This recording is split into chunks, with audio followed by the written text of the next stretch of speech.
Welcome to the Deep Dive. Today we are undertaking a deep, and I mean a very dark dive, into a story that really isn't just history. It's a profound and frankly disturbing look at what happens when the absolute worst people are put in charge of the most desperate situation imaginable. We're cracking open a whole stack of sources that detail one of the most infamous, most brutal maritime disasters in history, the 1629 wreck of the Dutch East Indiaman Batavia. And our mission really is to unpack the horrifying fuse that lit this whole catastrophe. You know, this mix of boundless ambition, a deep, deep vein of heresy, unbelievably reckless navigation, and simmering class conflict. How all that turned a routine trade voyage into this unparalleled story of murder and psychological terror, and all of it takes place on a desolate little archipelago right off the coast of Australia. And if you're expecting a traditional shipwreck tale, survival against nature, you should probably adjust your expectations. Oh, yeah. This is much, much worse. The Batavia disaster is this chilling, almost unique window into the sheer volatility of life in the 17th century.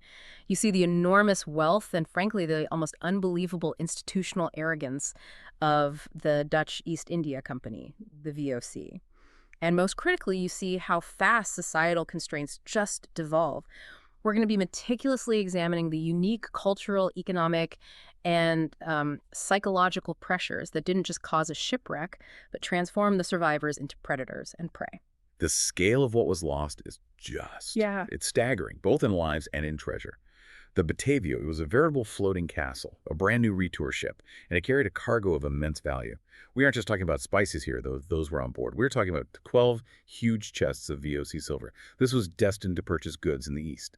And on top of that, unique jewels, private trade items, including one particularly large, almost foot-long agate cameo intended for the Great Mogul's court in India. Wow. We'd estimate the value today to be in the tens, if not hundreds of millions.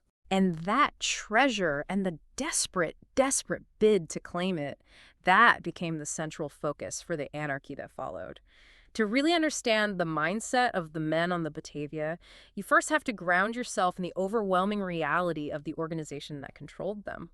The VOC, it was an institution founded on pure, aggressive capitalism. We have to start in the Dutch Republic. You have to appreciate the sheer audacity of Amsterdam's rise. I mean, they overcame these formidable geographical disadvantages, the cold, the fog, the shallow waters of the Zuider Zee, to transform into the richest city in the world by the 17th century. So they were punching way above their weight, really. Absolutely. They weren't fighting for territory in the traditional sense. They were fighting for market share. And they pulled this off through, organizational genius. Pretty much. They were pioneers in bulk trade, mastering the transport of goods like timber, tar, salt, all the mundane necessities of building an empire. But then came the VOC. The company was founded not just to dominate trade, but to stop the Dutch from competing against themselves.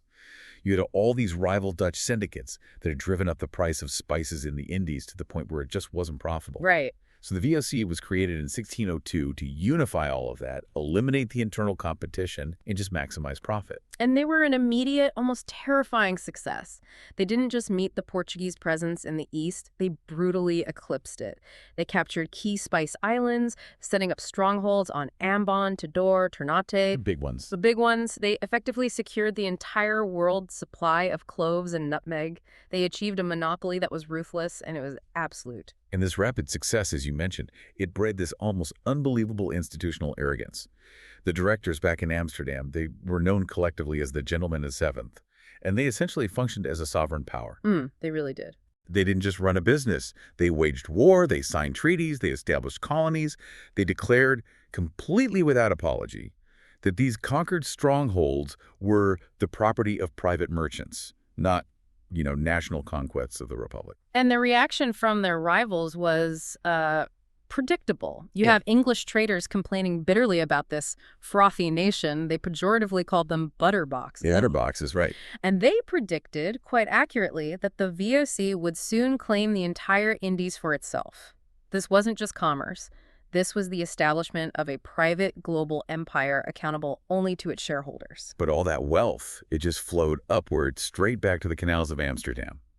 Let's look at the flip side, the human cost. What was life like for the average VOC employee on a ship like the Batavia? Yeah. Because the economics of risk and corruption were, they seem inextricably linked. They were.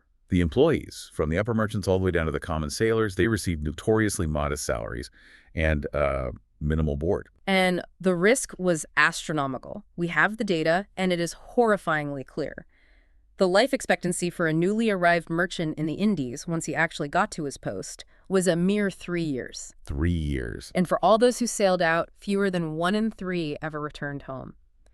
So when the cost of failure is death, and the reward for loyalty is basically starvation, the entire moral structure of the institution just collapses. That low pay, coupled with the sky-high chance of dying from disease or shipwreck, it just fostered this deep systemic corruption throughout the entire organization. It wasn't just tolerated, it was almost expected, wasn't it? It was. That's saying there are no 10 commandments south of the equator? That basically became the unofficial motto of the VOC fleet. Precisely. Fraudulent accounting was rampant. Private trade, which was explicitly forbidden by the VOC to protect their monopoly, was universally practiced. It was seen as a necessity for anyone hoping to secure, a viable future for their family. Every single man on board, from the counselor of the Indies down to a simple soldier, was primarily motivated by self-enrichment. So this institutionalized greed, this moral relativism, it meant that Pelsaert and his 340 people were sailing not just on a ship, but on this floating container of volatility, morally compromised, long before they ever sighted the Cape of Good Hope. Let's talk about that volatile container then, the ship itself. The Batavia was a new retour ship, which means it was built for the long haul, designed to sail to the east and come back with a massive payload. These are the largest class of ships the VOC had. They were kind of squat, square-sailed workhorses, but they were also architectural marvels for their time, towering almost 40 feet out of the water at the stern, where the officers' quarters were, often with these elaborate carvings, like the wooden lion figurehead on the Batavia. But despite being new, she was not seaworthy in the way we'd understand it today. She was built quickly from green, unseasoned oak. So the wood wasn't cured? Not at all. Her timbers had swollen in the icy canals of the northern winter, and then they subsequently shriveled and contracted under the intense tropical sun as she passed near Africa and Brazil. The ship groaned, it shuddered, it leaked constantly. It just added the sensory layer of dread to the whole long voyage. And her cargo was bizarrely heavy. Along with the 340 people and thousands of barrels of supplies for the voyage, the VOC bureaucracy had insisted on loading what you can only describe as monumentally misplaced priorities. Down in the bilges, secured as ballast, were 137 enormous sandstone blocks. They weighed 37 tons in total. And this wasn't regular ballast like rocks or something? No, this was a prefabricated 25-foot-high gateway destined for Castle Batavia. It's an almost perfect metaphor for the VOC's arrogance, isn't it? It really is. They were so powerful, so confident, that they felt compelled to ship a massive, expensive, pre-carved decorative stone archway thousands of miles, taking up critical space just to show off their permanence in the East. Okay, let's unpack the human structure now, because the ship's command was fractured by personal hatred before they even set sail.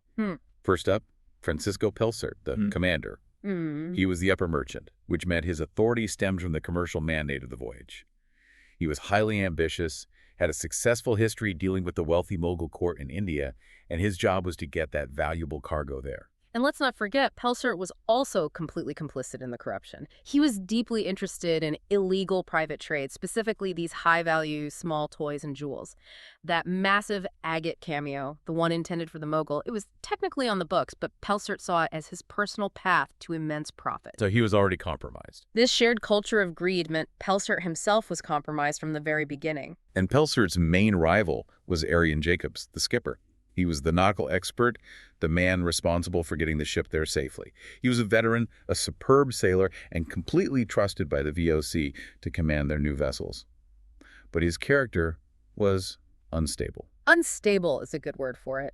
Choleric, quick-tempered, given to excess drinking, and described rather bluntly in the records as a lecher. And the defining conflict between these two men was rooted in public humiliation. Yes, this is key. Months before the Batavia even left port, while they were anchored in Surat Harbor, Jacobs had become dangerously drunk and had grievously insulted Pelsaert right in front of the other senior officers. Pelsaert reacted by publicly chiding and admonishing him in the great cabin. For Jacobs, a proud and skilled master sailor, this was an unforgivable stain on his honor. And he carried that hatred with him. A deep-seated hatred for Pelsaert all the way across the ocean. And here's where the truly sinister element steps aboard.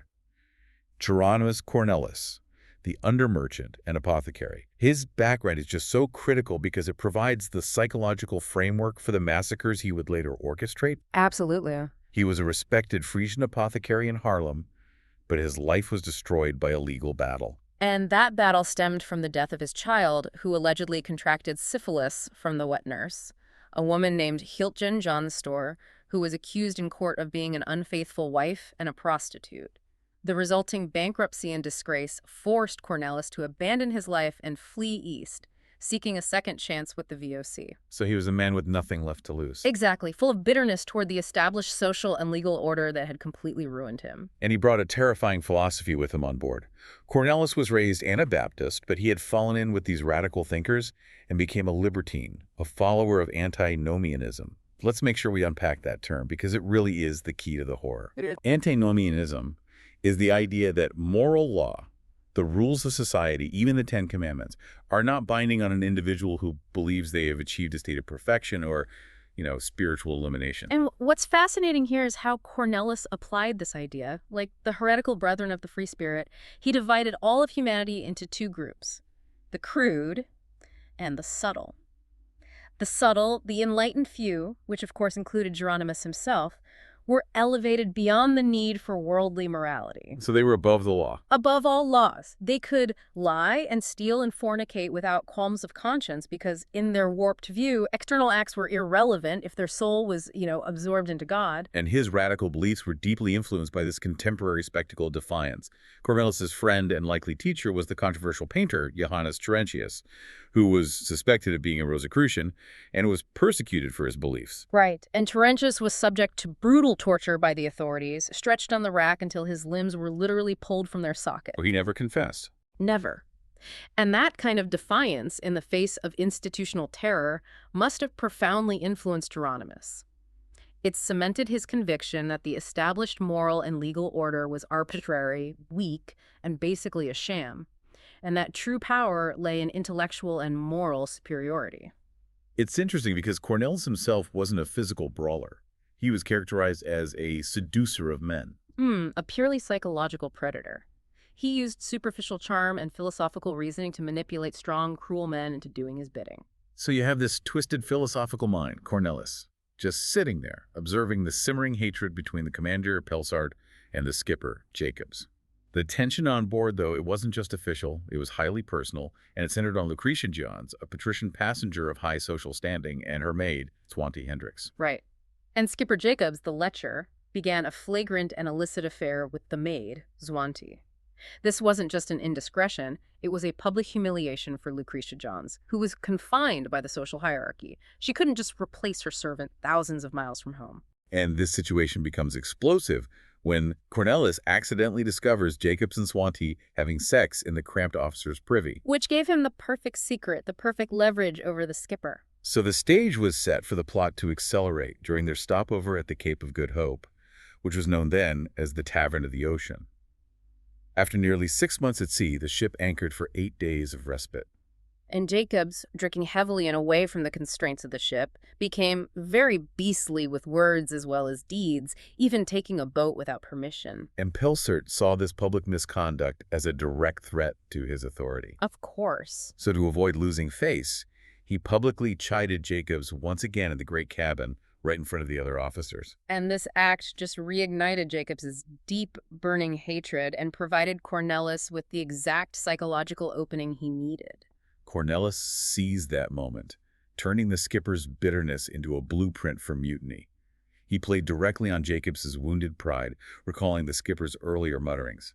If I were younger, I would do something else. Cornelis convinced Jacobs that they could escape Pelsart's authority, take this ship, and live like kings in some remote port.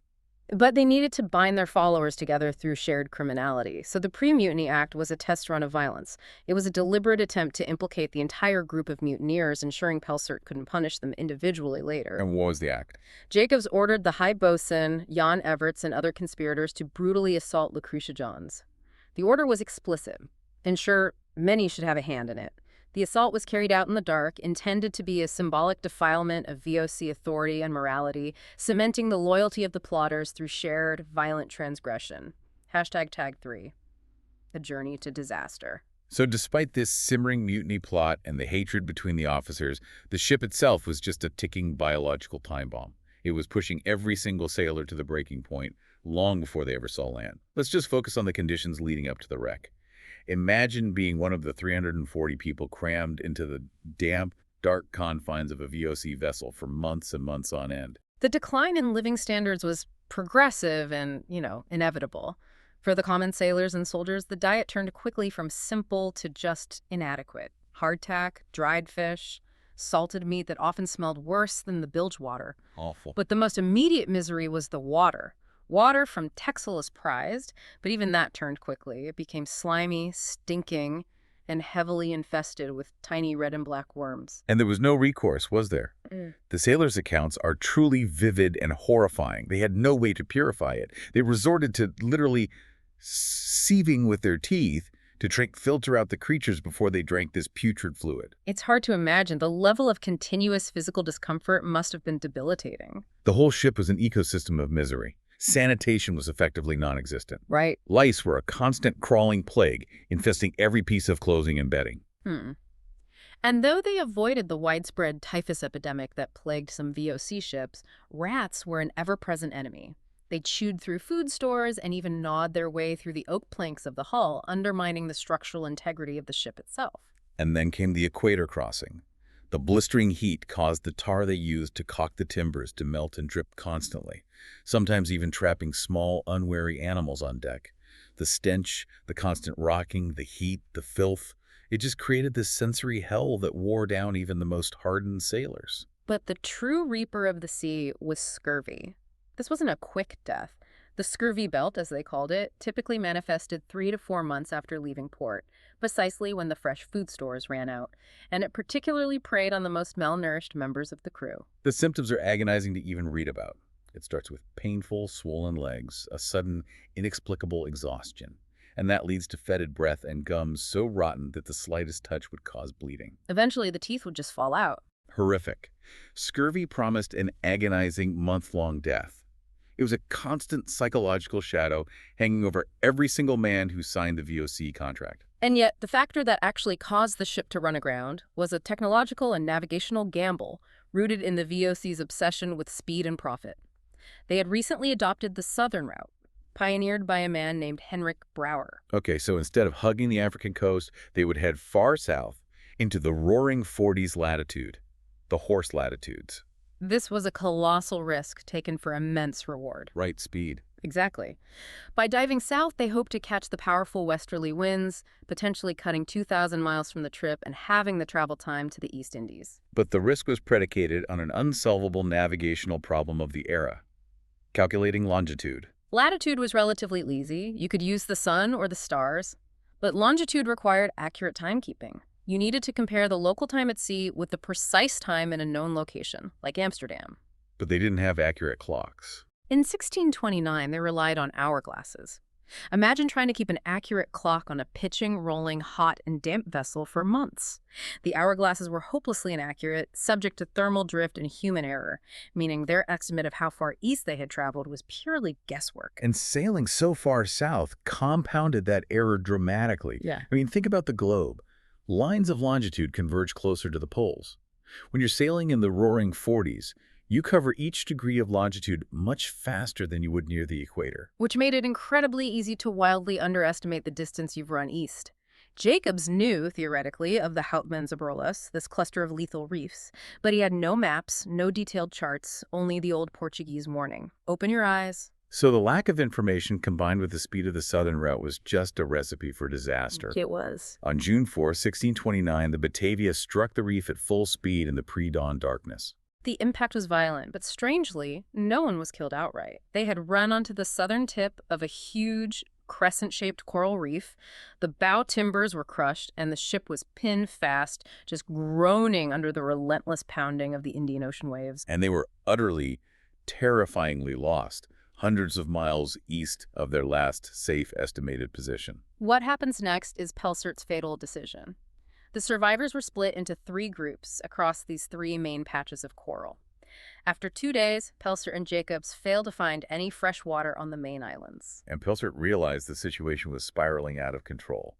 The mutineers were already looting the officers' quarters and drinking heavily from salvaged wine casks. If he lost control of the small boats, the longboat and the yawl, it would be catastrophic for his authority and for his own survival. And this fear of the malcontents seizing the boats, it trumped his obligation to the 180 or so people still stranded on the reefs.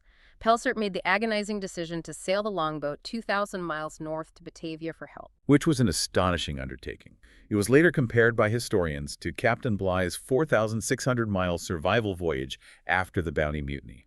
It was monumental. It required every available crew member, including mutineers like Jacobs, to sign an oath not to desert, relying entirely on the desperate hope of rescue and Pelsert's authority to keep them all together. So leadership and hope were everything on that tiny open boat. But by leaving, Pelsert left a profound legal and psychological power vacuum behind him. He did. He gave the absolute worst man on the Batavia everything he needed to establish a kingdom of blood. #Tag4, the reign of the Captain General.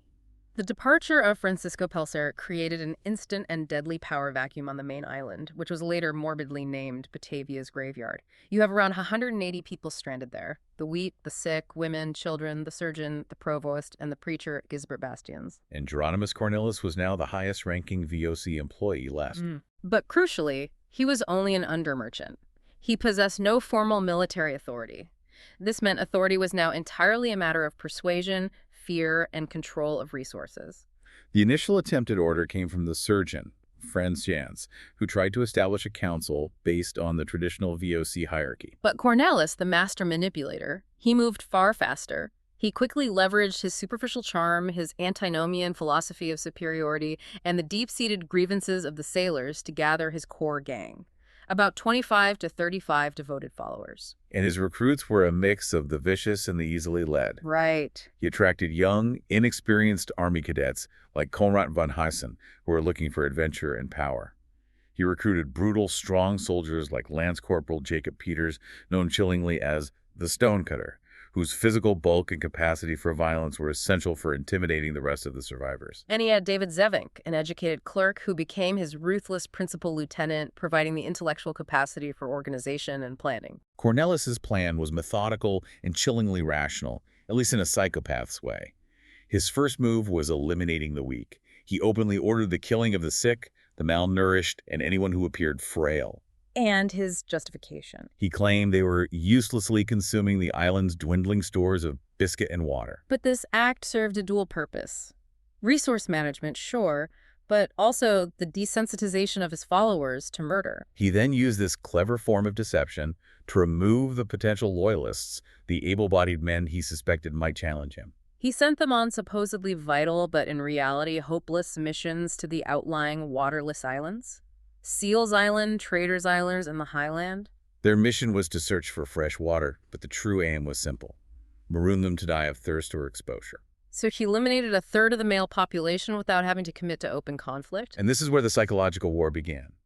Geronimus brought his murderous plot fully into the open with the spectacular public assassination of Provost Peter Jans. The provost was the ship's disciplinarian, the man meant to administer the law. Right. The provost, sensing danger, tried to flee with his party to the highland, but was intercepted by Cornelis's gang.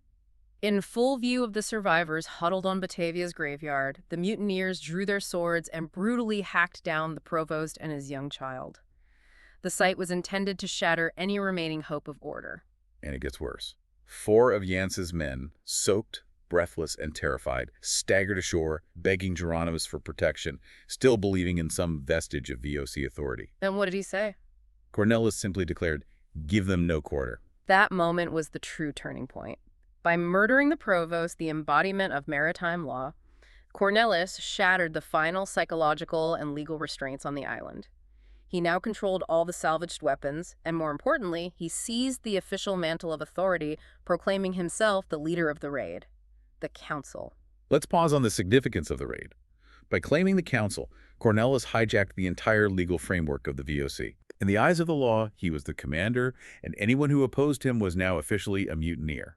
That psychological manipulation was critical. His victims, terrified and demoralized, felt they had no legal ground to stand on. Resistance now equaled high treason against the company. What followed was the bizarre, vanity-fueled regime of the self-proclaimed Captain General.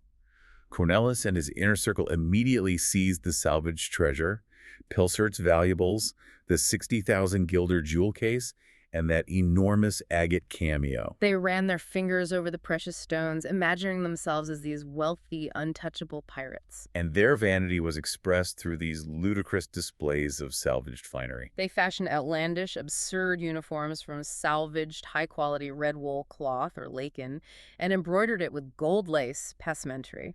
Geronimus, the small, slight apothecary, changed daily into silk stockings and garters with gold lace. They genuinely believed their evil, vain pleasure would last forever. What's so crucial here is Geronimus' relationship to the violence. He was physically weak. He actually shrank from direct combat. A pure intellectual sadist. Right.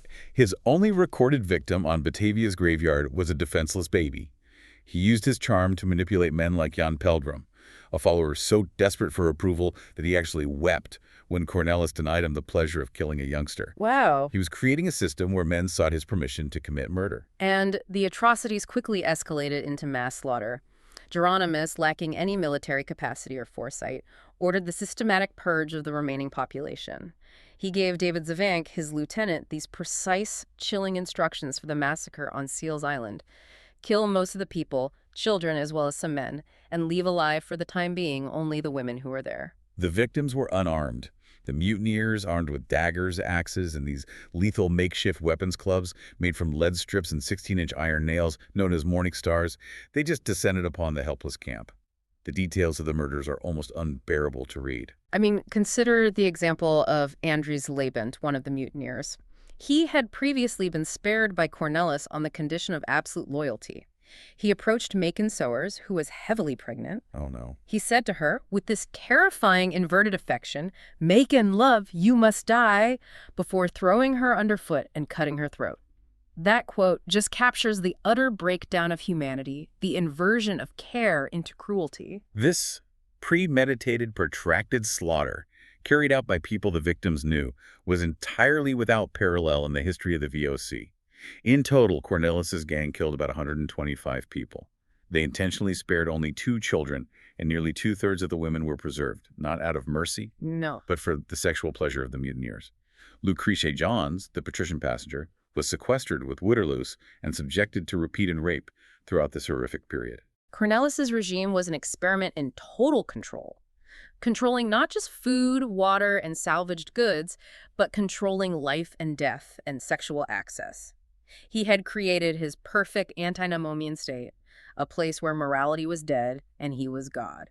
#TagV resistance and rescue. Geronimus Cornelis, for all his psychological mastery, was ultimately a deeply flawed leader who made one fatal strategic error.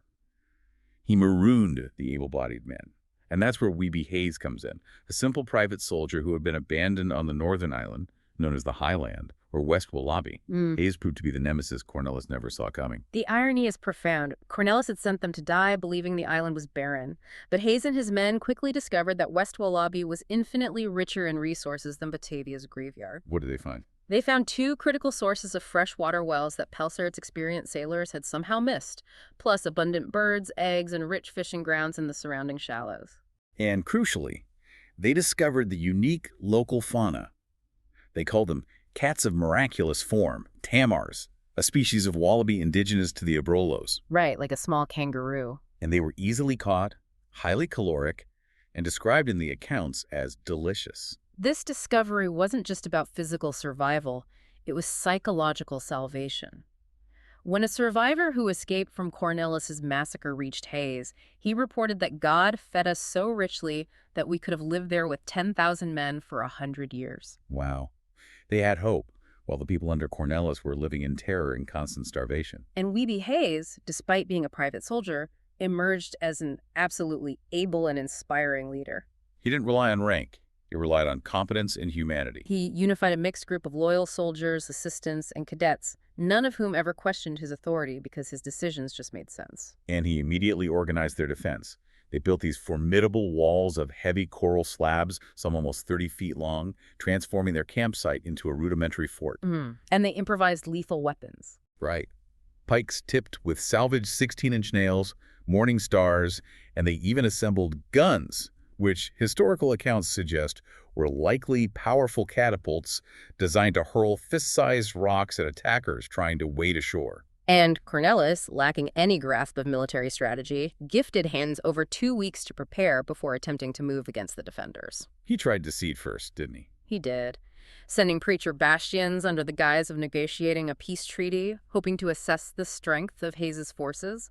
The mutineers then tried open bribery, promising Hayes's men 6,000 guilders each and a share in the salvaged jewels if they would just lay down their arms. But Hayes's prepared forces were ready, and they repelled the mutineers. It just showed that Hayes's men preferred the safety of legitimate authority and competence over the empty promises of a bloody psychopath. Meanwhile, Pelsert had accomplished the almost impossible.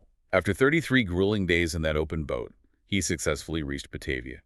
He reported the loss of the new retour ship and its immense treasure to Governor-General Jan Cohen. And Cohen was a man known for his extreme sternness and his implacable, honest austerity. He was famously unforgiving. He had recently had a 12-year-old girl named Sarah Specs flogged for an indiscretion, and her 15-year-old lover beheaded, defying even the Council of the Indies who begged for compassion.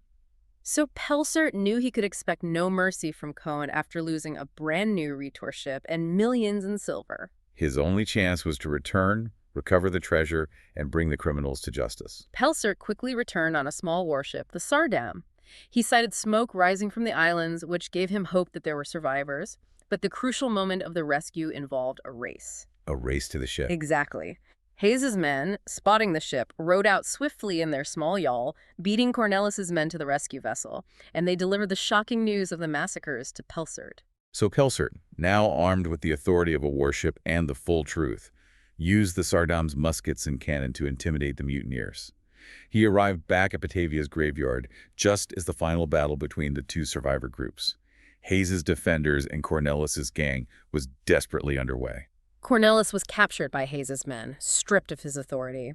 In his tattered, gold-laced red wool finery, he was described as stinking and disheveled, yet still possessing a weirdly compelling aura.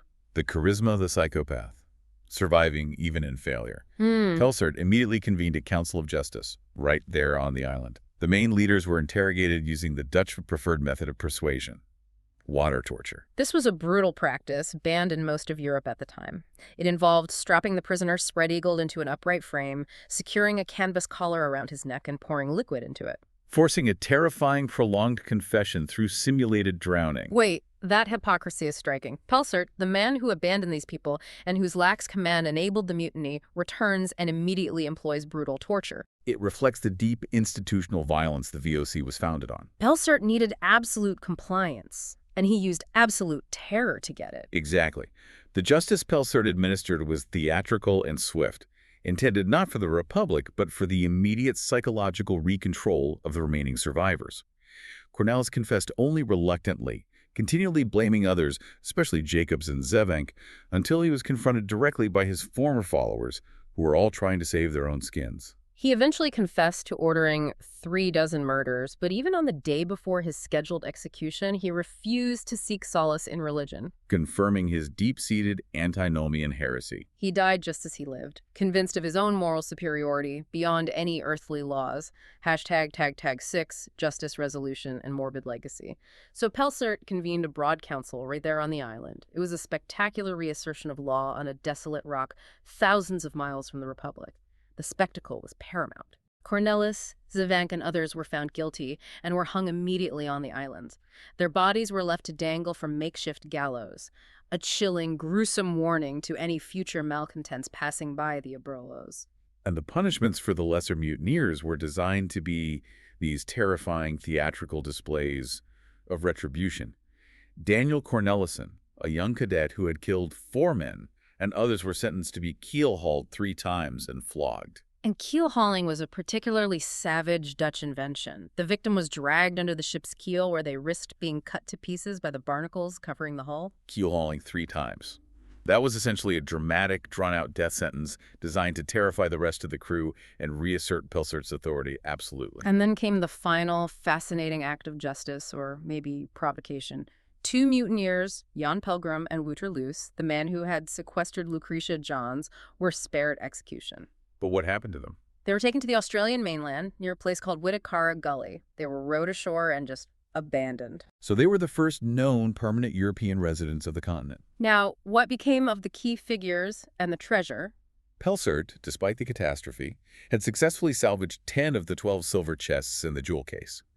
But back in Batavia, he faced immediate criticism for his laxity regarding Jacobs and his general failure of command. And on top of that, he was found guilty of his own illegal private trade, with goods worth 13,500 guilders confiscated.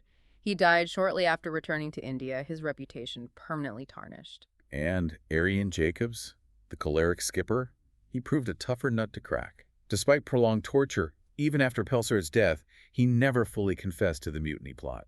The council remained deeply frustrated, concluding that Pelsert shared the blame for the lax command that allowed the plot to flourish in the first place. Jacobs remained imprisoned, unconvicted, for at least 2 years. We lose his trail after that, leaving his fate ambiguous. The heroes, however, were duly honored. Weeby Hayes, the private soldier who organized the effective defense and saved the remaining loyalists, was promoted to sergeant by Pelsert. An incredibly rare and significant honor for a simple soldier. Oh, absolutely. He sailed home, his life forever defined by his leadership in the face of terror. And Lucretia Jans, who endured unimaginable psychological and physical abuse, she survived the ordeal. She did. She remarried in Batavia and eventually returned to the Netherlands, likely living into her late 70s, a real testament to human resilience in the face of absolute horror. And what of the physical legacy? That famous agate cameo, the one Geronimus used to seduce his followers with dreams of unimagined luxury. It accompanied Pelsert's confiscated goods to India, but found no buyer at the Mughal court. It was peddled unsuccessfully throughout Asia for years, eventually returning to Europe. In 1823, it was purchased by King Willem I for 5,500 guilders, becoming part of the royal collection in Leyden. A strange, morbid legacy for a jewel tied to so much blood and death. Finally, we have to touch on the morbid bloom of Batavia's graveyard. Archaeologists later discovered that the victims were buried in incredibly shallow graves, rarely more than 2 feet deep, among the barren coral. And in the decades following the wreck and the burials, new, localized patches of dense vegetation sprang up among the coral. Analysis showed the plants were quite literally feeding on the decomposed bodies, drawing nutrients from the remains of the massacre victims. So the site of mass murder had been turned into the only fertile ground on the island? A literal, physical transformation of death into life, a natural consequence of the human horror that unfolded there. #outro. You know, this deep dive into the Batavia disaster, it reveals an extreme manifestation of the inherent fragility of civilization and the system that financed it. The VOC, with its immense power concentrated in distant hands, its culture of mandatory corruption, and its failure to provide adequate support for high-risk ventures. It created the perfect psychological pressure cooker. The psychological toll of isolation, combined with the catastrophic failure of legitimate leadership, the feuding, compromised officers, it left the door wide open for Geronimus Cornelis, a man whose pathology allowed him to kill without guilt, to seize control. The speed with which the veneer of social order broke down remains a profound warning. It certainly highlights how external constraints and societal structures are often the only things keeping human nature in check. But let's leave you with a final provocative thought. Based on the extreme geography and the ambiguity of history, we know Pelsert marooned those 2 mutineers, Jan Pelgrim and Wouter Loos, on the desolate Australian coast. We also know other VOC ships wrecked nearby later, the Vergulmo Drake in 1656 and the Zoitorp in 1712, leaving survivors, many of whom likely died attempting to walk north to Java. The consensus is that most of them perished. But some historical accounts, including those of the controversial Australian writer Daisy Bates, later observed Aboriginal communities in Western Australia with distinctly European characteristics: blue eyes, fair curly hair, and heavy stocky builds. So given the extreme horror of Batavia's graveyard and the existence of other unknown shipwrecks, what does this imply about the earliest unrecorded origins of modern life on Terra Australis Incognita? Could the men Cornelis sent to their doom, or the 2 mutineers Pelsert deliberately abandoned, have found a way to survive and, through a strange, bloody twist of fate, inadvertently founded the first European lineages on the continent, hundreds of years before the recognized settlement? It's a dark possibility. A dark possibility that links the Abrolhos massacres directly to the secret history of Australia.